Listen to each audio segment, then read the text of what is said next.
Yo, what's up mga kabaksing? For today's video, balbakwang lubot literal mga kabaksing. Ngayon, panoorin po natin yung video clip.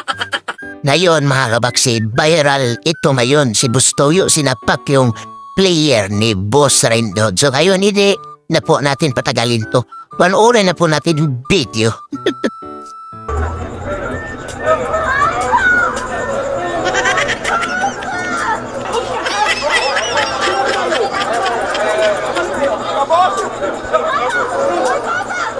Yun no, sinuntok yung mata mga kabaksing. Gago! Natawa talaga ako dahil grabe ang lakas yun ah. Itik lang naman yun mga kabaksing. Sinuntok ko. Dito natin makikita ang pinagmanahan ni Bustoyo.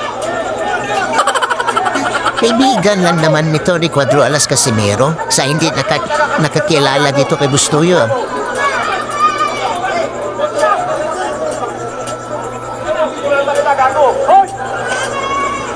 Yun o, susugurin si Bustoyo mga kaidol.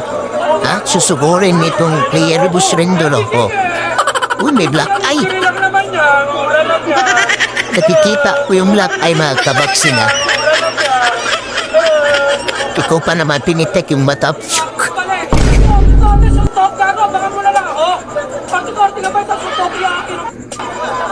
Yun no? Inaasar ni Bustoyo.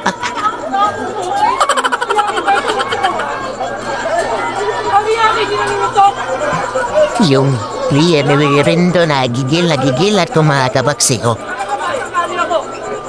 Yun no? Nagbabantaanay ng mga kabaksing.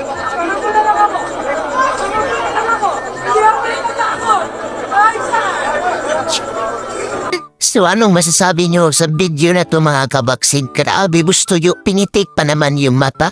Grabe, pinagmanahan talaga ang lakas ni Cuatro Alas Casimero mga kabaksing.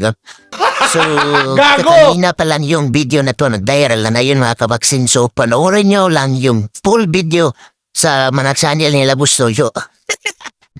So, i-comment nyo yung opinion nyo dito mga kabaksing kung anong masasabi nyo. Bakit nagkaganon? So hanggang dito na lang yung video, gabe. Aray ko!